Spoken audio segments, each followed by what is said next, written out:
Hola, ¿qué tal? Pues los saludamos desde los cuarteles repartidos, compartidos de Revista del Cebú, Sergio Santiago Madariaga y Mauricio Matamoros.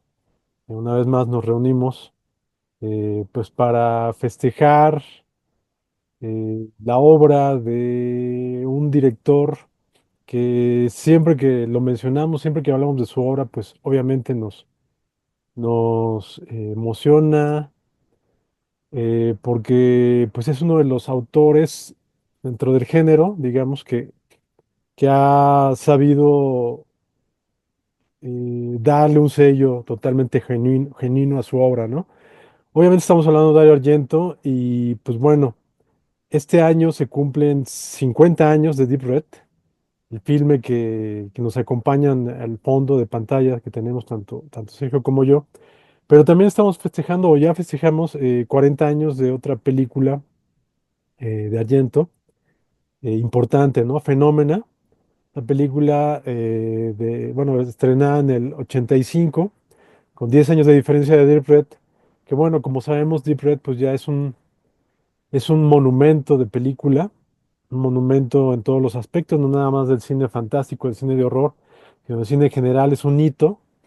Y Fenómena no llega a tales niveles, pero sin duda es una de las grandes películas también de este autor que ya al decir que es una de las grandes películas estamos diciendo mucho, ¿no? Porque sin duda Argento pues, ha sido un autor vocal del género, del cine en general, y que pues bueno, es siempre un logro lograr hacer una carrera importante lejos de Hollywood, ¿no? Porque como sabemos, Hollywood siempre, aunque no es precisamente lo que busca, siempre como que pone trabas para pues, el desempeño absoluto de los autores, ¿no? Teniendo un cine tan comercial y tan exitoso, siempre, digamos, es lo que más se estrena a nivel internacional y no deja tanto espacio para pues, las cinematografías alternas o los autores alternos, ¿no? De esa manera, Argento, pues no sé qué opinión tenga Sergio, pero sin duda creo que es uno de los autores más importantes del género y que ha logrado hacer pues, su nombre a partir de mantenerse prácticamente alejado de Hollywood, ¿no? Ha hecho coproducciones, ha hecho eh, trabajos en conjunto con autores estadounidenses, pero de cualquier manera siempre han resultado, digamos, un trabajo independiente que ha brillado precisamente por eso, ¿no? Porque se ha mantenido lejos de modas, lejos de industrias, y eso mismo ha permitido que Argento pues presente obras irrepetibles. Y si bien digamos que Argento inicia su carrera en el 71 con El pájaro de las plumas de cristal, sigue con El gato de las nueve colas y con Cuatro moscas sobre terciopelo verde. Tres películas, sobre todo las dos primeras, enormes, thrillers originalísimos. Es con Deep Red en el 75 que definitivamente revienta el talento de Argento como uno pues de los autores más interesantes del género y del cine en general, ¿no? Porque aquí con esta película no estamos hablando solamente de una película importante para el género, sino de un monumento, repito, de película, donde todo está eh, realizado y conjuntado de manera magistral para entregar esta obra que es irrepetible, que no la podemos imaginar de otra manera y que no solamente arrojó a Argento pues, a los grandes titulares de los diarios, de las revistas especializadas y a partir de ahí a la escena del cine internacional, ¿no? Sino que también nos presentó a una gran banda de músicos italianos que, pues junto con Argento, se convertían en uno de los grandes compositores de soundtracks, ¿no? En la historia del cine. Entonces, pues bueno, creo que tenemos muchas razones para estar festejando esto, ¿no es así, Sergio? Absolutamente, es como de esos números redondos que celebramos, que gozamos, ¿no? 50 años, medio siglo, y parece que no envejece ni un minuto más, ni un minuto menos, ¿no? Y sí, o sea, estamos hablando de dos filmes que pertenecen ni más ni menos que a, nunca mejor dicho, un maestro del horror, ¿no? Pese a que, digo, ya veremos con más detalle, pero probablemente sobre todo Deep Red, tal vez no se le pueda denominar así efectivamente de forma cabal como horror, ¿no? Mm, Pero esto, más allá de formalidades, tiene también que ver con que la obra en general, y me atrevo a decir que hasta en las últimas de sus acepciones, en las últimas de sus ejemplos, hasta 2022, que ha sido la última película más reciente de él, pues es inclasificable, ¿no? O sea, va más allá justamente de todas estas acepciones, percepciones. Digo, el nombre de maestro de horror pues, le viene justamente de sus aportaciones a la serie de Master of Horror. Y bueno, pues en ese caso, pues Jennifer sobre todo, pues es definitivamente un filme de un horror rampante, ¿no? Y Pels, pues ya viene siendo como otra cosa, ya es un poquito más difícil, ¿no? No tiene esta atmósfera delirante, ¿no? Y todo el tiempo vamos a ver justamente estas dicotomías, ¿no? ¿Cómo decirlo? Este estilo caleidoscópico, ¿no? Que tiene más diferencias que conjunciones, que relaciones, ¿no? En el caso de Deep Red, bueno, pues se le considera el giallo perfecto, ¿no? O sea, para todos los estudiosos y conocedores del giallo, bueno, es un género que se distingue justamente por sus precariedades, ¿no? Entonces, decir que es un giallo perfecto sí es un poco truculento, ¿no? Pero efectivamente la dirección de cámaras, el guión, las actuaciones, la música, que finalmente aquí podemos hablar del primer Argento completo con todo y ese equipo de gente, incluyendo por supuesto a Daria Nicolodi, ¿no? ujú. Aquí se conjuntan en Deep Red por primera vez, o sea, todo cuadra, todo encaja. Y en el caso de Fenómena, pues estamos hablando de, bueno, como bien señalas, Deep Red le abre camino justamente al cine internacional. Y Fenómena viene siendo justamente la película que cierra este ciclo, por decirlo así, del cine internacional. Es la última película que se exhibe comercialmente en Estados Unidos, ¿no? Este, Como todo mundo ya ahorita está pensando, pues es una versión, la que se estrena en Estados Unidos, pues mutilada, muy censurada. Lo mismo más o menos pasa con Deep Red, pero afortunadamente estamos en una época en la que podemos gozar de tanto remasterizado, en el caso de Deep Red, como que se trata de la versión completa, íntegra, tal y como la visionó el autor, ¿no? Y si ustedes han visto documentales de Darío Argento, pues recordarán lo apasionado que es, ¿no? Cómo se sube a las butacas cuando está haciendo la edición y celebra todo lo que está pasando en la pantalla y demás. Y otra cosa importantísima que une justamente estas dos películas, pues es ¿cómo decirlo? Su gozo, su placer supremo, que son sus manos siempre las que representan las manos de los asesinos, ¿no? Mm, Entonces, bueno, pues digo, por un lado, Deep Red, pues tenemos un lenguaje que es casi hitchcockiano, ¿no?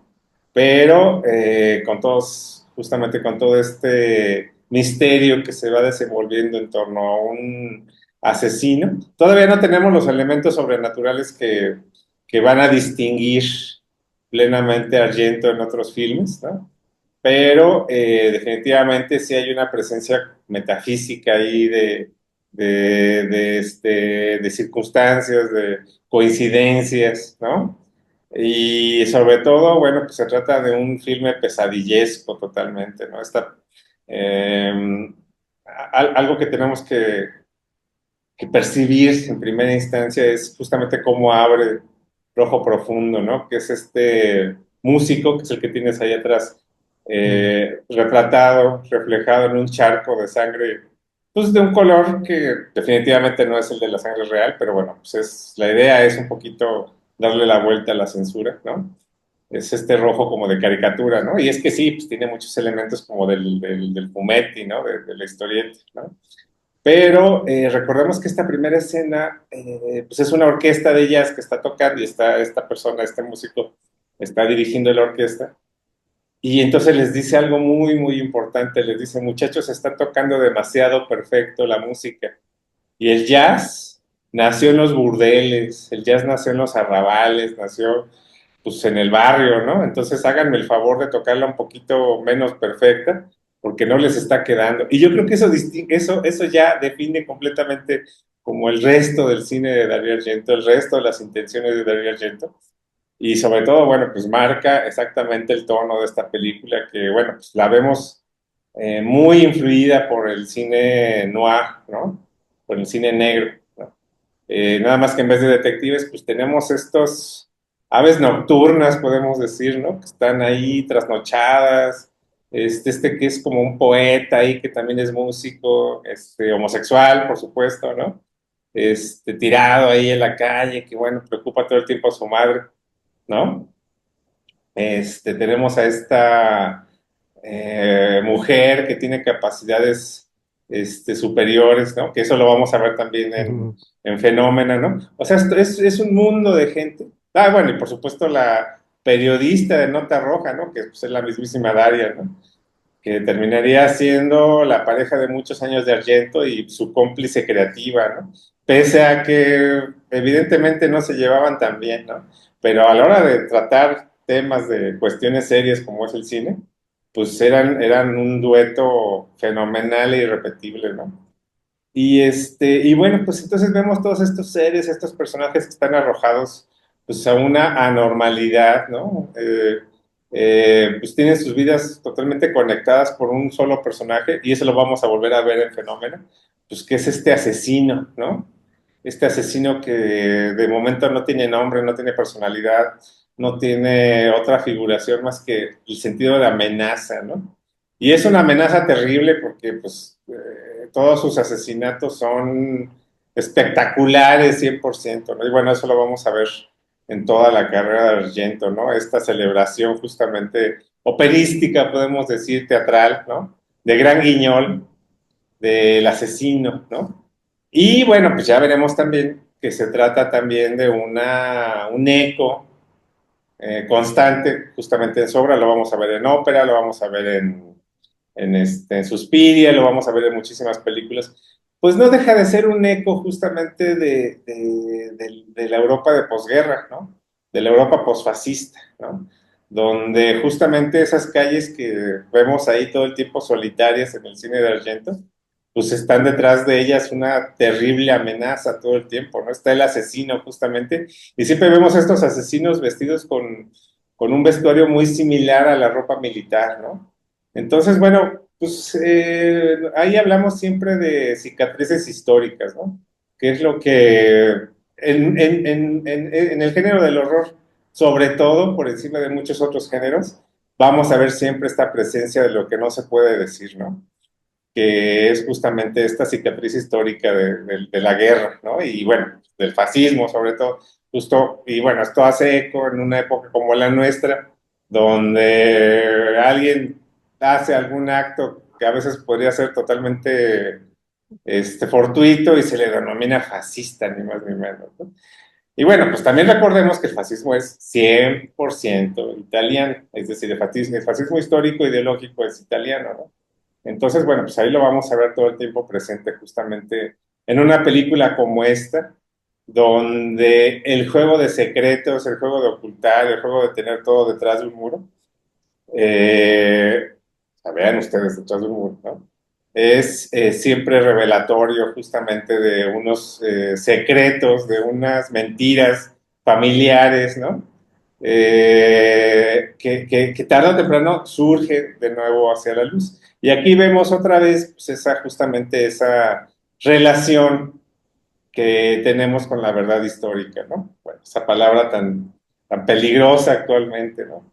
Y bueno, pues ya sabrán ustedes lo que nos toca en esta época, ¿no?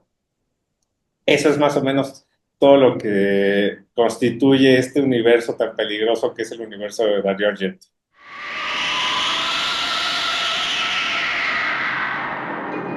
Esta película, como ya se comentó, vendría siendo la tercera. Aunque previo a esta, Argento había dirigido una película histórica que no, normalmente no se menciona dentro del canon de él porque es una película histórica y digamos que rompe con la tradición con la que había comenzado del giallo, del thriller. Y iba a ser, de hecho, precisamente el cierre de su trilogía de animales, ¿no? Porque había presentado, bueno, no el cierre, más bien iba a ser la continuación, ¿no? Porque ya tenía el pájaro de las plumas de cristal, Gato de las nueve colas y Cuatro moscas sobre el terciopelo azul. Cuando comenzó este proyecto de Deep Red, de hecho, la había titulado algo de Los dientes de leopardo, algo así me parece. Y así había trabajado el guión y así lo estaba desarrollando. Lo estaba desarrollando, de hecho, con Bernardino Saponi, que fue un guionista de películas de Federico Fellini, por mencionar uno de varios directores, ¿no? Recordemos que igualmente Argento había sido guionista junto con Bernardo Bertolucci de uno de los filmes más importantes en la historia del cine que se llama Érase una vez en el Oeste, ¿no? Entonces, Argento ya traía esa intención de trabajar con guionistas interesantes. Había desarrollado esta historia con Saponi, pero finalmente cuando le entrega lo que había trabajado Saponi, Argento quedó a disgusto con ello y comenzó a trabajar de cero la historia, ¿no? Y pues se fue transformando, ¿no? En esa transformación, pues vemos que las intenciones de Argento se van definiendo de una manera pues, extraordinaria, porque al ver el filme, como ya lo comentábamos en un principio, pues nos encontramos ante un monumento realmente, ¿no?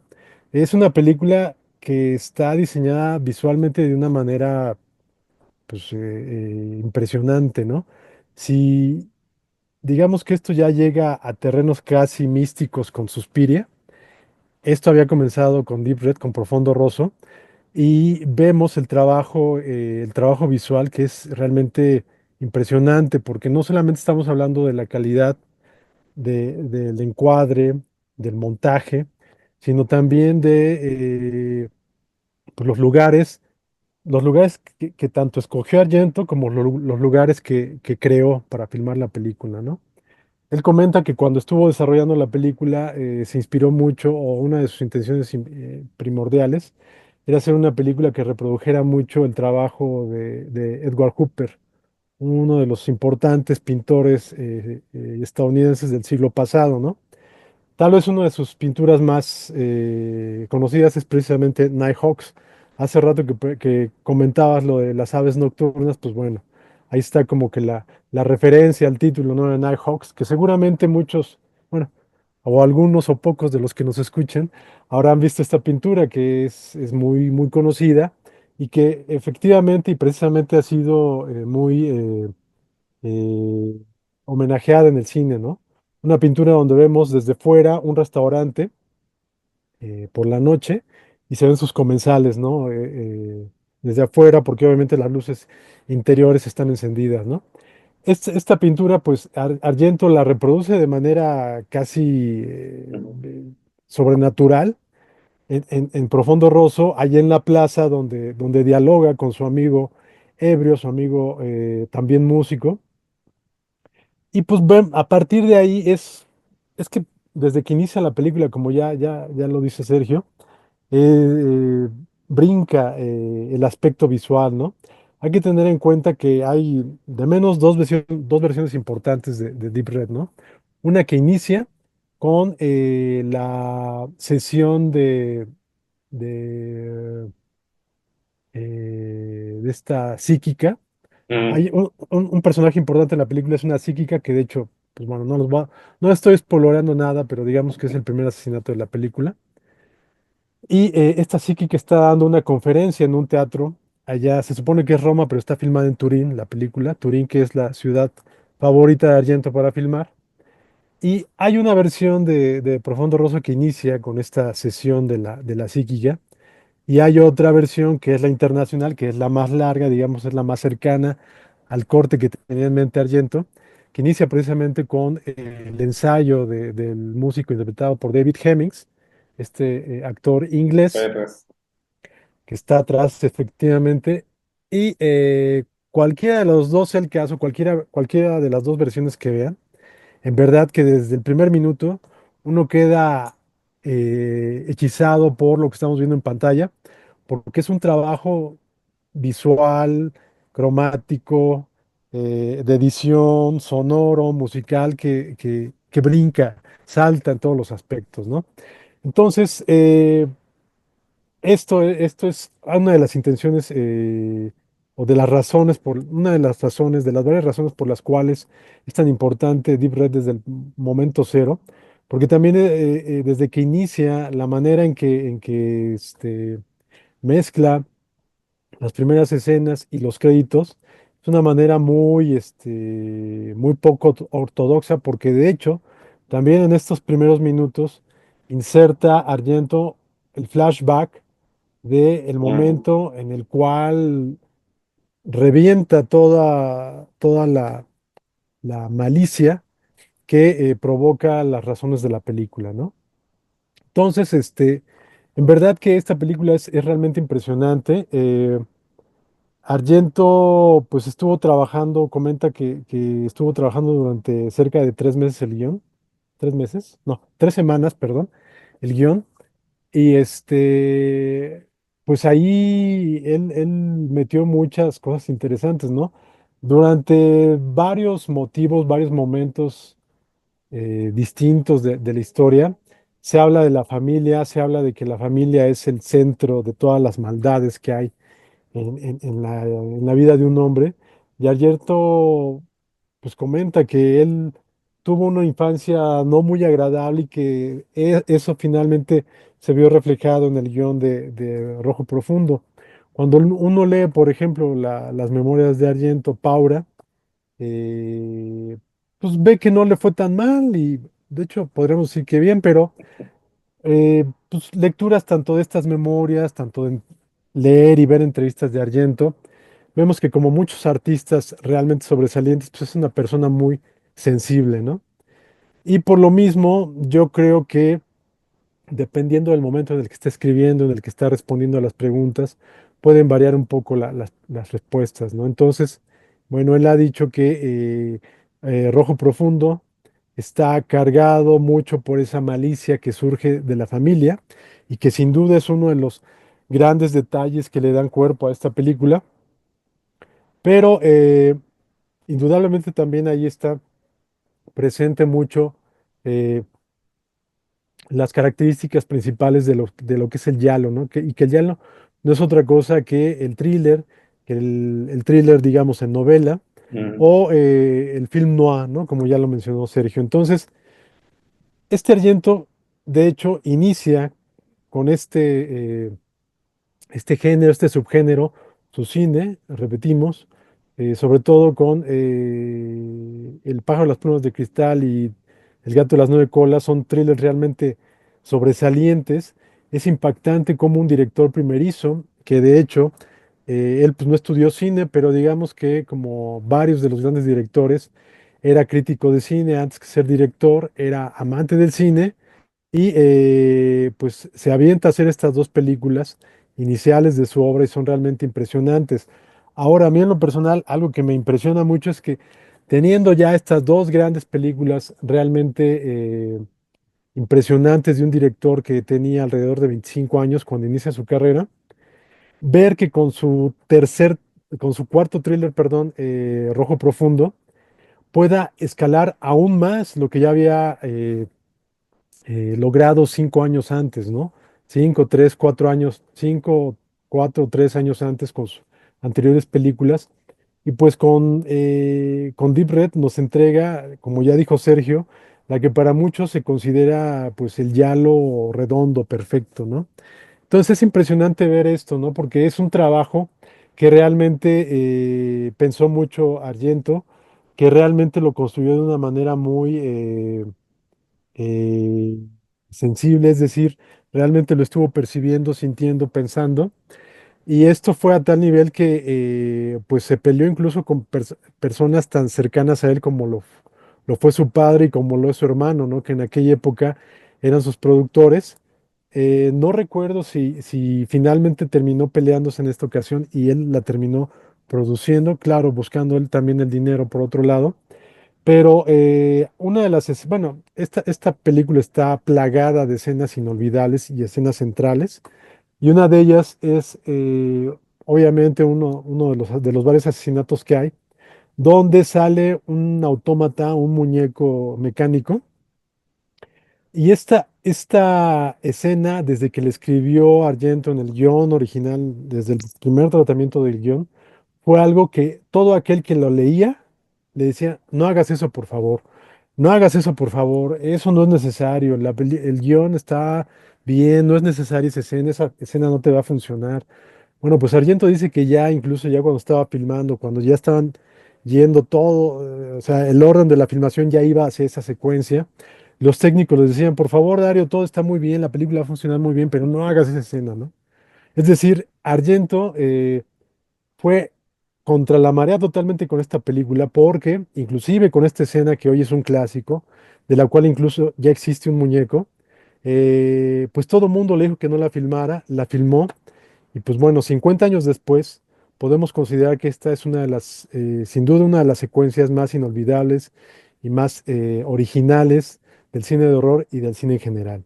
Entonces, bueno, con esto quiero decir que Rojo Profundo no solamente es una película que podríamos considerar perfecta, sino que además de eso nos arroja una película realmente original donde, repito, brilla todo y uno de esos encuentros fascinantes que solamente se podían considerar producto de la serendipia, es el encuentro de Argento con Goblin, ¿no? Una banda, como él lo dice, prácticamente de adolescentes que acaban de salir del conservatorio y que fue la última opción después de no poder conseguir colaborar con nombres como Pink Floyd y Purple, para los cuales tengo entendido que sí tuvo acercamiento, pero andaban en gira y fue imposible trabajar con ellos, ¿no? Que haya trabajado con Goblin y que hayan producido en conjunto uno de los soundtracks más importantes en la historia del cine, que de hecho vendió 1 millón de copias en España. Imagínense eso, 1 millón de copias del soundtrack de Deep Red, nos habla realmente de la trascendencia y de pues el carácter único que tiene esta película. Entonces, estar celebrando 50 años de ella no es cualquier cosa. Sí, exactamente. Bueno, sobre todo tenemos aquí que recordar una de tantas cosas que nos quitó el COVID, ¿no? Que nos quitó la pandemia, que nos dejó a unos cuantos días, muy pocos días, de poder disfrutar a Goblin en concierto aquí en la Ciudad de México. Todos teníamos nuestro boleto VIP más que preparado y yo creo que no hubo nada más doloroso que nos llegara el reembolso ahí, ¿no? Porque pues ya no se volvió a repetir y bueno, pues seguimos esperando esa oportunidad. Y bueno, Ujú, pues de ahí partimos al legado, ¿no? O sea, al legado que tiene Deep Red. Yo creo que se podría hacer una versión especial comentando escena por escena qué inspiró, ¿no? O sea, de entrada, como bien comentas, ese momento en el cual está esta psíquica justamente teniendo visiones del público que la está escuchando, pues inspiró ni más ni menos que la escena pivotal de Scanners, ¿no? ujú, O sea, de entrada, ¿no? Y luego continuamos y bueno, pues hay bueno, esta escena que dices que comentas del muñeco, pues inspira el monigote en el triciclo de Saw, ¿no? Y bueno, pues hacia el final, toda esta secuencia tan desconcertante de una escuela que conserva todos los dibujos de sus alumnos, ¿no? Porque eso lo vamos a ver todo el tiempo, una especie como de lógica bizarra, ¿no? Una especie como de lógica trastocada, ujú, ¿no? Y estos personajes que son la periodista y este músico que devenidos a detectives que pues, se meten como Juan por su casa y les vale, y la policía coopera, o sea, es una lógica totalmente chueca, pues, ¿no? Pues bueno, Perdón, eso, pero es que es una lógica que también, digamos, como que no responde a los patrones que nos ha vendido el cine hollywoodense, ¿no? exacta, pues Porque sobre aquí, todo. efectivamente, la policía funciona de una manera distinta a la policía que nos ha enseñado a entender el cine estadounidense.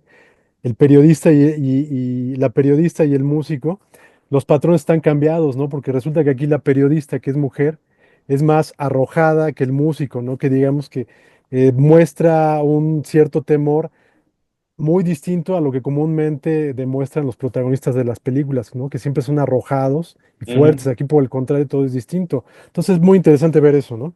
No, incluso físicamente es más fuerte y lo Ujú, dejan claro en una escena. O sea, hay una ujú, escena muy clara donde ella físicamente derrota al músico. ujú. Que aquí entre nos, pues, no es de sorprender, ¿no? O sea, pero bueno, el punto es que hacia el final, bueno, pues se da esta escena de la escuela y es muy similar a escenas, bueno, es una inspiración directa justamente de todos estos niveles en escuelas que hay en Silent Hill, ¿no? Pues incluyendo los dibujos que están ahí Mm, plasmados. Y, o sea, imagínense conservar, o sea, ver el dibujo de un asesinato ahí que hizo tu alumno y pues lo conservas, ¿no? Dices, ah, mira qué bonito, ahí lo dejas, ¿no? O sea, no genera mayor situación, ¿no? O sea, insistimos, es mucha esa lógica. Pero también hay algo muy importante que es que en las versiones integrales, tanto de Phenomena como de Deep Red, vemos una presencia muy controlada, muy, pues, mecánica, ¿no? Del humor. O sea, hay un humor que marca justamente, miren, Argento, como para ir cerrando este tema de Deep Red, de Argento es un maestro sobre todo del ritmo.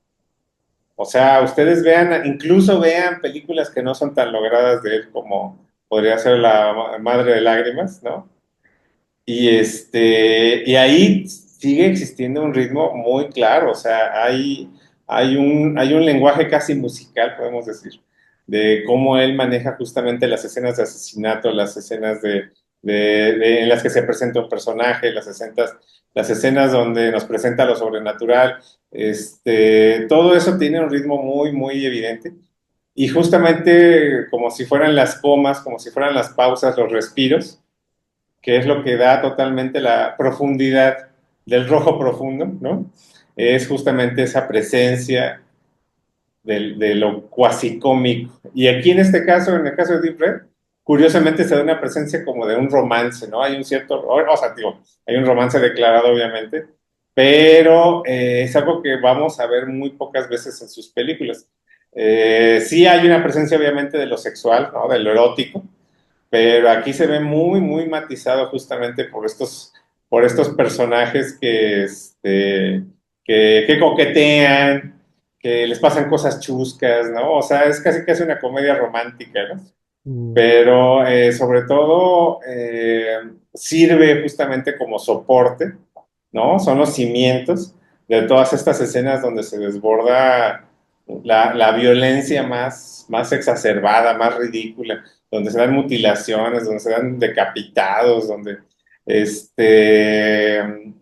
bueno, sobre todo, digo, para ir cerrando, pues tiene que ver con esa conquista de la locura, ¿no? O sea, este es un mundo totalmente conquistado por la locura, estos mundos que nos presenta todo el tiempo Argento, y yo creo que es tan claro y evidente esa presencia justamente de la locura, que lo vemos cuando hay una escena donde está tratando de pedir ayuda desde un restaurante y no puede, este músico no puede comunicarse con la periodista porque atrás tiene un señor manejando ahí una máquina de express y le está aventando directamente el vapor, ¿no?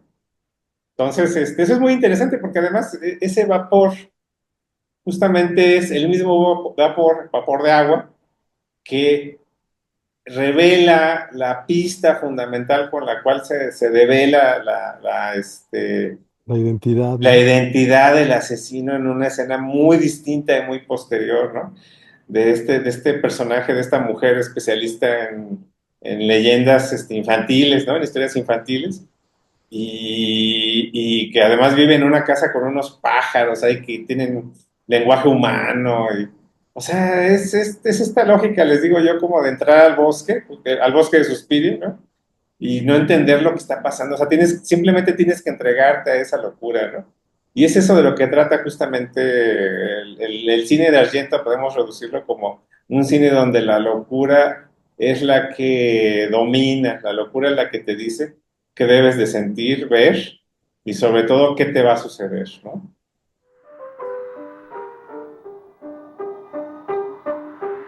Así es. aquí digamos que de alguna manera la lógica que había manejado Argento en sus anteriores filmes había sido más o menos algo que había respetado. Y ya aquí con Deep Red como que comienza a escalar nuevos patrones, ¿no? Que por supuesto llegando a Suspiria ya explotarán y nos entregarán una película que definitivamente anda entre los sueños y la vigilia y la realidad, ¿no? Aquí con Deep Red todavía se supone que es una película que se desarrolla durante el mundo diurno, aunque hay muchas secuencias en la noche, pero sí hay momentos en los que la lógica pareciera estar en otras dimensiones, ¿no?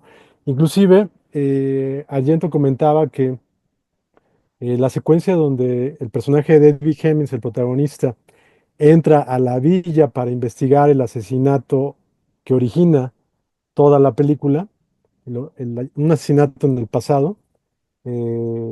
Previo a esta secuencia, David Hemmings se ve fumando un cigarro. Originalmente, Argento dice que él iba a poner fumando un cigarro de marihuana, Mm, pero ahí hubo autocensura porque sabían que si la dejaban así iba a haber censura por parte de la distribuidora, ¿no? Entonces prefirieron no hacerlo, pero dice Argento que si hubiera dejado ese cigarro, hubiera resultado un poco más interesante porque eso habría querido decir que David Hemmings, cuando está explorando esta villa enorme, una casona extremadamente bella, pero también terrible, el espectador habrá entendido que la sensibilidad del personaje estaría alterada por ese cigarro y por ello se ve de esa manera esta casa, ¿no? Con ello, bueno, quiero comentar que efectivamente Argento ya empezaba a experimentar más, digamos, con la lógica en sus filmes. Y esto será, sin duda, algo que viene a definir fuertemente su cine y que ha sido una de sus grandes hallazgos, a pesar de que mucha gente es lo que también provoca que no se pueda acercar demasiado al ujú, cine, ¿no? Porque, digamos, esa lógica trastocada no es del gusto o no pueden dialogar mucho con ella muchos espectadores, ¿no? Pero sin duda esto es parte de ello, ¿no? Yo consideraría que, digamos, es como tal vez como que su última película poesca de Argento que tiene que ver con los misterios que gustaba Edgar Allan Poe en sus relatos policíacos. Y ya a partir de Suspiria, pues como que Argento entra a su etapa Lovecraftiana, ¿no? Y ya más alucinada. Y esto pues, se ve en la transición de Deep Red hacia Suspiria. Tu sai perché gli insetti sono così agitati? Non l'avevano mai fatto prima. Probabilmente è per causa mia. así es, así es. Y bueno, pues 10 años después, ya en plenos años 80, desbocados, enloquecidos, demenciales años 80, pues encontramos una película que tiene muchos vasos comunicantes con Deep Red, como todas las películas de Argento justamente, pero definitivamente ya hay una suerte de evolución de ese lenguaje. Yo lo llamaría más bien un refinamiento, una precisión mucho más enfocada justamente, como bien señalas, hacia lo simbólico, pese a que hay una gran referencia a Alan Poe justamente, o sea, nunca suelta a Alan Poe Darío Argento, que justamente es este personaje que tienes ahí atrás. Y bueno, pues estamos hablando de una de las cosas más, para ir directo al grano, es la película personal favorita, ni más ni menos que del propio Argento, ¿no? Estamos hablando de Fenómena. Empecemos por el misterio más grande de la película. ¿Por qué se llama Fenómeno? ¿Cuál es la razón? Conocida en México como Inocencia Satánica, ¿no? Inocencia en México y supongo yo que América Latina, ¿no? Es la Sí. inocencia satánica. ¿Quién es la En Estados inocencia? Unidos se conoció como Creepers. Ah, Perdón, nada más sí. comento porque tuvo títulos muy dispares. Sí, creepers, que es algo así como bichitos, ¿no? O sea, Ujú. son los creepers, ¿no? ¿Por qué? Bueno, vamos por partes. ¿Por qué se llama inocencia satánica? Bueno, pues porque esta hermosísima chica, Jennifer eh, Connelly. que es Jennifer Connolly, ¿no? O sea, Para mí en lo personal, esta película es una precuela espiritual de Laberinto, ¿verdad? O sea, yo siento que es una precuela espiritual, que ya le pasaban cosas súper locas a la chica. Entonces, bueno, esta chica que originalmente era la hija, bueno, representaba a la hija de Al Pacino, ¿no? Ni más ni menos en el guión original. Ahora, nada más su personaje es la hija de un actor famosísimo, ¿no? Dentro de este mundo de Fenómena. Y otra característica fundamental para entender esta película es que Fenómena se da en una especie como de realidad paralela a la nuestra, en la cual la Segunda Guerra Mundial fue ganada, ¿no? Si podemos hablar de ganadores y perdedores durante este tipo de guerras,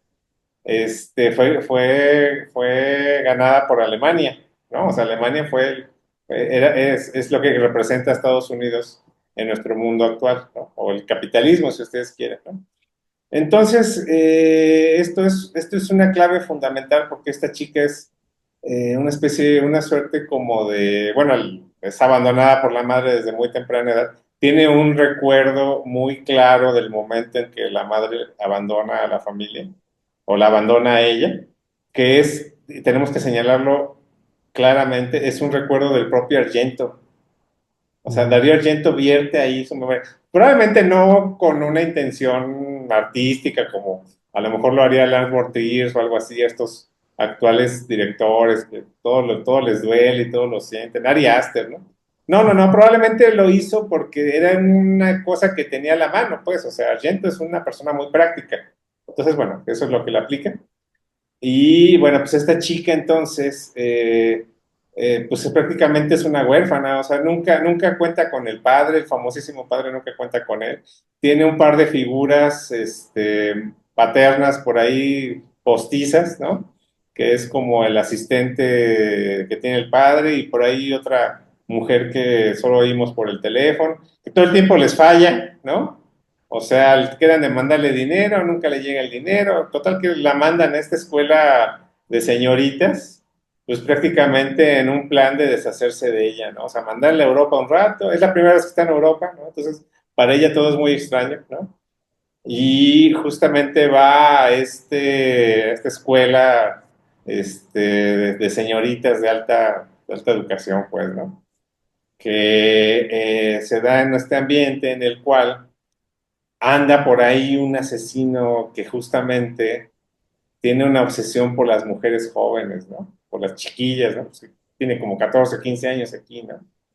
14 Oh, años se supone que tiene el personaje. el Ujú. personaje tiene 14 años. Y por supuesto que las víctimas abundan en este bosque, ¿no?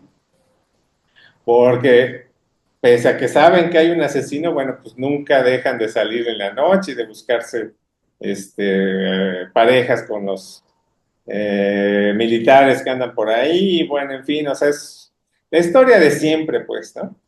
Y bueno, hay dos cuestiones, ¿no? Primero que nada, hay un encuentro con un entomólogo, que pues, es Donald Pleasence, fresquecito de las secuelas de Halloween, ¿no? Y justamente es un entomólogo, ¿no? Y esta chica tiene la particularidad de tener bueno, es que ahí empiezan los problemas porque o sea, tiene una comunicación directa con los insectos, pero hay una evidente presencia del erótico en esa relación. O sea, todo el tiempo está dialogando con ellos, pues vía las feromonas y bueno, hay un insecto por ahí enamoradísimo de ella, pero sobre todo y de ahí viene lo de inocencia satánica, sobre todo tiene un diálogo íntimo, pues con las moscas, ¿no? Entonces, justamente esta directora de esta escuela la termina denominando ni más ni menos que como la esposa de Belcebú, ¿no? O sea, que Belcebú pues, significa el señor de las moscas, ¿no? Entonces ella dice, es que esta es la reina de las moscas, ¿no? Llévenla al manicomio y ellos tienen la intención de que en el manicomio la tengan dormida todo el tiempo posible porque es una satánica hecha y derecha, ¿no? Entonces, bueno, pues aquí, por ejemplo, vemos justamente que trae este como tocado, que para mí es como una suerte como de referencia directa justamente al exorcista, ¿no? Entonces, bueno, pues le están haciendo ahí unas labores encefalográficas. Todo el tiempo están tratando de demostrar que esta chica está totalmente demente, cuando, si vemos la película, en realidad es como de los personajes más sensatos, ¿no? O sea, bueno, pues todo esto tan enredado es para que en el fondo traten de encontrar justamente una vez más, digo, esa es la conexión principal con Deep Red, es la identidad de este asesino que anda por ahí. Y bueno, pues cual historia de Scooby-Doo, ¿no? Una vez más encontramos que el personaje materno aquí es, bueno, no, es que aquí ya ni siquiera es el personaje materno como tal, sino son las mujeres en general, ¿no? O sea, cuesta un poquito de trabajo encontrar un personaje femenino en todo fenómeno, salvo obviamente nuestra maravillosa protagonista, que no sea un ente con intenciones malvadas, ¿no? Criminales y cuanti menos asesinas, ¿no? Entonces, bueno, esta película se tiene que experimentar de una sola sentada porque es indeciblemente caótica, o sea, es estrambótica, es como un diálogo constante, sobre todo con nuestro inconsciente, ¿no? Hay referencias muy claras, por ejemplo, a Shining, ¿no? Porque esta chica cuando está sonámbula, por alguna razón ve claramente la noche, o sea, la noche está como iluminada con una luz muy brillante, ¿no? Y también hay una breve referencia, ni más ni menos que a Carrie, ¿no? Nada más que aquí, y eso lo quiero destacar porque para mí me sorprendió mucho en este último visado, justamente cuando da este ataque psíquico esta chica, ¿no? A sus congéneres que le están haciendo bullying, un bullying muy chistoso, por cierto, ¿no? Ella hay una especie como de ambigüedad, porque ella, el personaje de Connolly, que se llama Jennifer también, por cierto, ¿no? Jennifer les dice, yo las amo, a todas ustedes, todas y cada una las amo absolutamente, yo las amo. Y no sabes si está hablando con las chicas o está hablando Con los cis. con un universo de moscas, o sea, son miles, y que además son moscas reales, ¿no? Digo, obviamente hay una escena en la cual sí ves claramente que es un rotoscopio, ¿no? Pero, tanto lo que enfrentó el asesino, podemos decirlo así, sorpresivo que es el final, como lo que enfrentan estas escenas con las ventanas puestas, y la prueba está que todo el tiempo, de forma que se ve claramente que es involuntaria, pues empieza a tener moscas ella misma, es que son reales, son 100% reales, ¿no? Y hay muchas escenas que claramente es muy difícil saber cómo se hicieron, porque se ven muy peligrosas y se ve que, sobre todo con el chango impredecible que tienes ahí atrás, pues se ve que era peligrosísima toda la situación. Pero algo que no pierdes de vista, pues es la pasión del director que está detrás de todo, ¿no? O sea, todo claramente va dirigido hacia el corazón del filme, ¿no? Que es esta escena directamente inspirada, ¿no? En ese final tan pavoroso de Poltergeist, ¿no? Que es un director de contrastes todo el tiempo, Argento, y entonces es esta chica tan hermosa, tan maravillosa que está en la esencia de la edad, pues rodeada de miasma, ¿no? Es un miasma ahí, un océano, una especie como de piscina ahí de miasma, ¿no?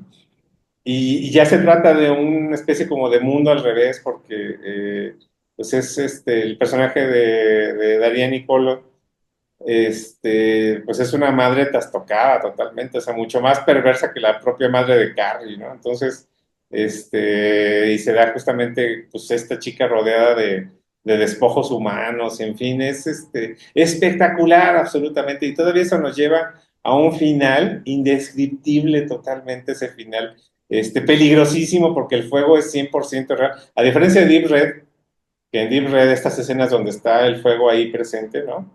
Se ve claramente que es un rotoscopio, ¿no? En este caso se ve bien claro que el fuego es real y que está muy cerca de los actores, ¿no? Sobre todo el inocente ese que anda por ahí, que es este actorcito chiquito, ¿no? Entonces se ve que casi nadie daba 3 centavos por él, ¿no? Y pues, en fin, es una de esas películas que tienes que experimentarla porque bueno, y aparte la música todo el tiempo está, o sea, ya tenemos la presencia de Goblin con un soundtrack como siempre de primer nivel, pero de repente hay escenas, momentos clave muy, muy interesantes, ochenterísimos por supuesto, donde irrumpe el heavy metal, ¿no? Es decir, es una película tan personal que es, una vez más, insisto yo, es muy difícil definirla como un filme de horror puro, pese a que sí es tal cual ya, esta sí ya hecha y derecha, un filme de horror absoluto. Es muy difícil definir exactamente en qué momento, exactamente qué es lo que hace que esta atmósfera sea tan efectiva, ¿no? Así es, aquí estamos hablando de otro filme totalmente exitoso en todos los niveles para Argento. Es un filme que desde que empieza también accedemos a un mundo totalmente irreal, es decir, empieza la película y entramos al mundo de Fenómena. Lo- el mundo que estamos pisando, en el que estamos sentados en la sala o en la butaca, es otro distinto al de la pantalla, ¿no? Empieza con un paraje verde y al fondo los Alpes suizos ahí. Es una fotografía totalmente alucinante y con la música. La música que lo primero que escuchamos es ahí el bajo y los sintetizadores de Bill Wyman, el ex bajista de los Rolling Stones, y que yo creo que es lo único bueno que han hecho en su carrera, Bill Wyman, y se lo agradecemos, ¿no? Pero es impresionante esta rola que aparece ahí de Bill Wyman, que se llama The Wind, si no me equivoco. Toda la construcción el, el el encuentro de la imagen y sonido, repito, nos trasladan a otro lugar porque ahí tiene que ver mucho el sonido. Se escuchan el sonido de los insectos, se escucha el sonido del viento y toda esta primera secuencia es para mostrarnos un primer asesinato. Un primer asesinato también alucinante. ¿Y quién lo protagoniza? Pues ni más ni menos que la primera hija de Dario Argento, Fiore Argento, ¿no? Digo ahí como para que tengamos una idea de lo que es capaz de hacer Argento en sus películas.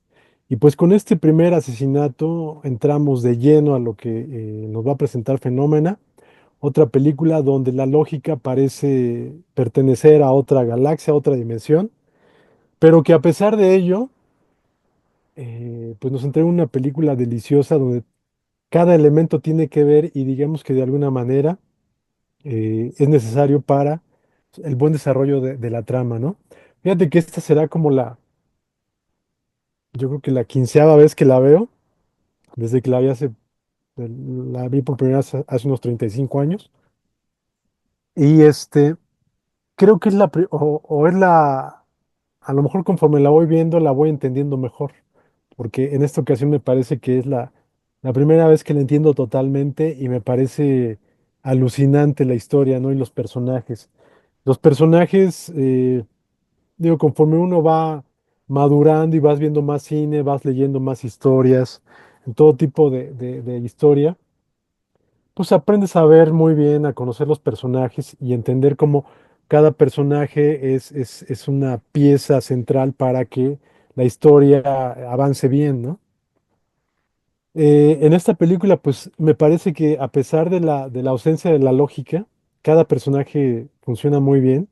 Y no solamente eso, sino que son una serie de personajes realmente vistosos, eh, que creo que pocas veces en el cine se ven personajes tan especialmente alucinantes, porque bueno, desde la presencia de Jennifer Connelly, que es, como ya lo dijiste, una chica, una adolescente que está estudiando, viaja de Estados Unidos a Suiza para continuar con sus estudios y resulta que es psíquica y tiene un poder especial que le permite comunicación directa con los insectos. Y luego está el entomólogo, que pues resulta estar ahí en el lugar en el que lo necesitaba Jennifer Connelly o viceversa, como se quiera ver.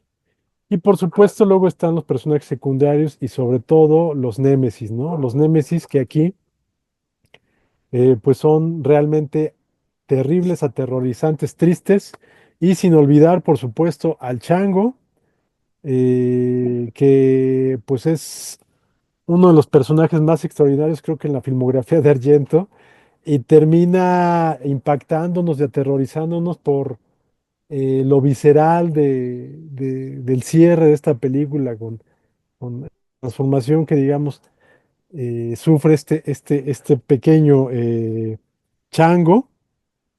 Y todo en conjunto, pues es realmente apasionante, ¿no? Esta película, pues como comentábamos, tuvo títulos muy distintos y metrajes muy distintos. La versión que se distribuyó, por ejemplo, en Estados Unidos, no estoy seguro si fue la misma que se distribuyó aquí en México, no recuerdo. Este, pues carecía mucho de la violencia o Ujú, del detalle gore splatter. Y por supuesto también, pues, como estaba un poco más corta, se escuchaba más del heavy metal, digamos, que está presente en la película, ¿no? Y no estamos hablando de cualquier heavy metal, estamos hablando de que en el soundtrack estaba presente Motorhead y Iron Maiden, ¿no?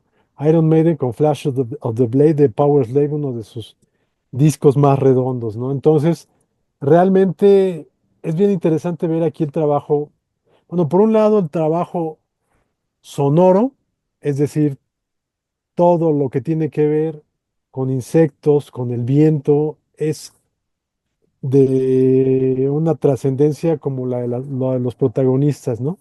Y por otro lado, el trabajo del soundtrack la presencia del soundtrack también es muy interesante porque a ratos puede estar una secuencia de Jennifer Connelly ahí en un paraje donde sopla el viento y se escucha una composición muy ambient, ya sea de Bill Wyman o de Claudio Simonetti, y de repente cambian de escena, irrumpe la violencia e irrumpe el heavy metal, ¿no?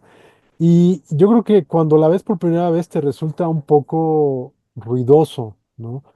Te resulta un poco cacofónico la ruptura que hay. Pero ya conforme la has visto varias ocasiones esta película, entiendes cómo supo manejar muy bien esos cambios de estado, cambios de ánimo, cambios incluso pues, simplemente de escena. Los manejó de una manera muy interesante Argento.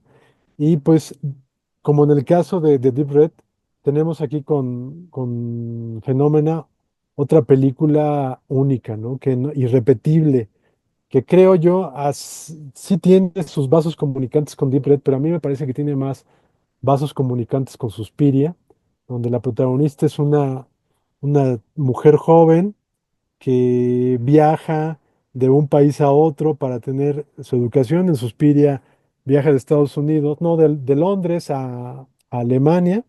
Aquí en Fenómeno viaja la protagonista de Estados Unidos a Suiza y pues también se encuentra con una sociedad de mujeres donde no termina de encontrarse, tiene que buscar otras personas para poder desarrollar vínculos afectivos. Y entonces creo que tiene mucha relación con Suspiria. De hecho, pues también digamos que es como que otra reelaboración de Alicia en el País de las Maravillas. El personaje interpretado por Jennifer Connelly en algún momento cae por un hoyo y entra a este ecosistema total de horror, donde se encuentra pues, totalmente con la podredumbre y la muerte, ¿no? Que finalmente es algo que está muy relacionada con ella, porque como ya lo dijo Sergio, pues este personaje de Jennifer Connelly, Jennifer, tiene una relación intrínseca muy directa con las moscas, ¿no? Esta película también creo que, así como Deep Red fue un éxito internacional. En Japón creo que es de las películas más exitosas de Dario ujú. Argento.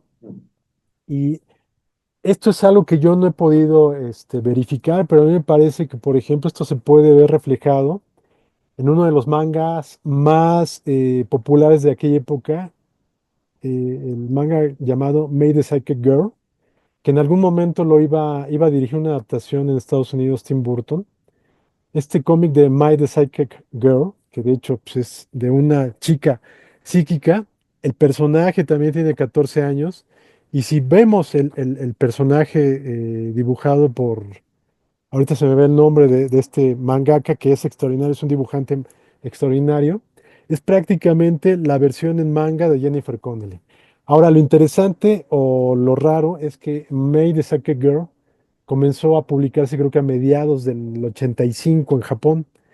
Eh, Fenómena, pues se estrenó en el 85 en el mundo, en varias partes del mundo, pero entonces no sé realmente si se hayan inspirado en Jennifer Connelly para esto, si se hayan inspirado en Fenómena para May the Psychic Girl, pero yo podría jurar que sí, aunque por fechas pareciera casi imposible que fuera así. Si no fuera así, entonces estaríamos hablando aquí prácticamente pues, de un hecho fantástico porque pues, se presentan en la misma época estas dos historias de una chica psíquica de 14 años que ambas tienen el rostro de Jennifer Connelly y que pues a mí me parece que esto habla de la popularidad, de la trascendencia de esta película en su momento allá en Japón. Entonces, pues bueno, esto habla mucho pues de la locura que implica Fenómena, una otra película extraordinaria de Dario Argento.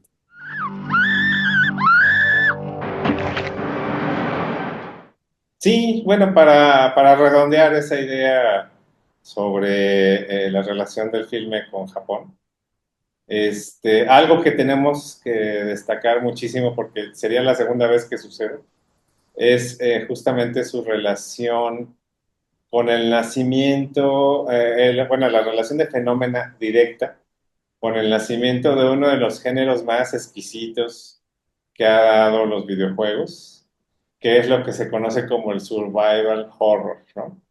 Survival horror, pues es un personaje, son juegos en los cuales el personaje principal pues está muy apocado, tiene muy pocas capacidades físicas, tiene acceso a muy poco armamento y depende casi exclusivamente de su ingenio para escapar. Entonces, algún japonés, como bien señales, pues vio este filme y de pronto se dio cuenta de que había ahí la posibilidad de un nuevo género de videojuegos, ¿no? Y así es como nace un juego seminal 100% del survival horror. O sea, sin eso no tendríamos pues, Silent Hill, no tendríamos Resident Evil, no tendríamos todos los juegos de horror importantes que han surgido desde Asia, ¿no? Kuon, Fatal Frame, etcétera, etcétera, ¿no? Surge justamente a partir de una franquicia que se conoce como Clock Tower. Y el primer Clock Tower es idéntico, 100% idéntico a la situación de Fenómena, ¿no? O sea, incluso la chica es una vez más idéntica a Jennifer Connelly, con justa razón, digo, o sea, evidentemente cualquiera se arroba justamente con este personaje, ¿no? Y es perseguida, pues, por un enano deforme, nada más que con la particularidad de que un elemento que se abandona lamentablemente muy al principio de Fenómena, pero que en Clock Tower está muy presente, pues son estas tijerotas gigantes, ¿no? O sea, ni siquiera son unas tijeras de podador, ni mucho menos, simplemente son unas tijeras gigantes, así, enormes, ¿no? Y además, bueno, pues imagínense un enano con unas tijeras gigantes, ¿no? Entonces, justamente depende siempre, o sea, es como una recreación justamente de este final que tiene Fenómeno, este juego, ¿no? Y bueno, pues generó muchas secuelas y demás. Y insisto, ¿no? Da origen justamente a todo un género de videojuegos, ¿no? Entonces, bueno, pues cuánto le debemos a Argento realmente es incalculable absolutamente, ¿no? Y como bien señalas, bueno, pues aquí algo que es muy claro es como el diálogo todo el tiempo con los elementos físicos, ¿no? O sea, bueno, primero que nada, tomemos en cuenta que sucede en Suiza. Eso no es de ninguna forma accidental, sino, bueno, pues que Suiza es un país aburridísimo, ¿no? O sea, es neutral, es un país, pues, que como se ve en la película, pues prácticamente está hecho de montañitas y demás, muy civilizado, pero justamente la idea es, y eso es algo que vamos a ver aquí sucediendo y que vamos a ver que nos va a acompañar todos los años 90 y hasta la fecha, siendo su máximo ejemplo Twin Peaks, pues estos lugares totalmente aburridos donde parece que no pasa nada, pero que muy por abajo hay un mundo terrible, ¿no? O sea, un mundo de tinieblas, un mundo de horrores. Literalmente aquí es un infierno, ¿no? Incluso lo dice literalmente el cuidador de este manicomio de criminales. O sea, ¿quién pensaría que en Suiza hay un manicomio para criminales, ¿no? Y además estos criminales son espantosos, ¿no? Y justamente lo dice muy claro, dice, pues es que este manicomio es idéntico al infierno. El nivel más inferior es justamente donde está lo peor, ¿no? Entonces, bueno, Mm. una vez más la policía es absolutamente inútil, ¿no? Incluso yo creo que cumple, si hablamos de referencias con The Shining, pues cumple exactamente el mismo papel que el cuidador ahí de The Shining, que básicamente nada más llegó a morir, ¿no? Y bueno, pues yo creo que esta película justamente marca como el final, el epílogo a toda la experiencia de diálogo que tuvo Argento con el público de Estados Unidos, ¿no? Y es como una suerte de debut y despedida, ¿no? O sea, por algo cierra justamente con esta película toda esta internacionalización. Y bueno, pues yo creo que es emblemática justamente de un ciclo que se fue cerrando y que si bien muchas de las películas posteriores ya no tuvieron este impacto integral que aquí se ve exaltado, nunca dejamos de ver chispazos, atisbos de esta capacidad creativa, este, desbordada, ¿no? Es como un cadáver exquisito, ¿no? De estos realistas, aplicada a una lógica de horror, pero al mismo tiempo es como un muy mal sueño, ¿no? Finalmente, a final de cuentas, es como un muy mal sueño de de un personaje que no termina no termina de mostrarnos las consecuencias de lo que va a hacer. O sea, recordemos que tendría que haber tenido una secuela, estaba planeada para tener una secuela posterior que por ahí iba a darse en el 2000 y bueno, finalmente ya no se sucedió. Ya nunca supimos qué iba a pasar, ya nunca supimos qué iba a suceder, pero nos queda lamentablemente hacia ese final de Fenómena esa idea de que sucedía algo posterior, ¿no? De que esto solo era el principio, ¿no? Y bueno, pues lamentablemente yo creo que va a ser muy difícil saber realmente cuál era el plan definitivo de todos estos personajes, ¿no? El caso es que este final que vemos es absolutamente terrible y desolador, ¿no? Es impactante. Es impactante en resumen, pero es terrible y desolador. Digo, a Argento, entre muchas cosas, se le conoce por sus finales de vuelta de tuerca e inesperados. Y yo creo que el final de Fenómeno es uno de los más recordados, ¿no? Al menos así yo lo considero. Sí, Eh, yo lo vinculo directamente con otro final desolador, hablando una vez más de la influencia con Japón, pues con ujú, Midori, ujú, o sea, es prácticamente el mismo final de Midori, ¿no? De ujú, la película y bueno, el manga de Sujiro Maru. Pero bueno, ujú. a lo mejor es nada más que lo tengo ahorita muy presente, ¿no? Sí, puede ser, pero sí, digo, también creo que sí tiene efectivamente relación. Pues bueno, de hecho, después de esta película, Argento presentó Ópera, que también fue una película que tuvo distribución internacional, ¿no? De hecho, esa la distribuyó Orion Pictures.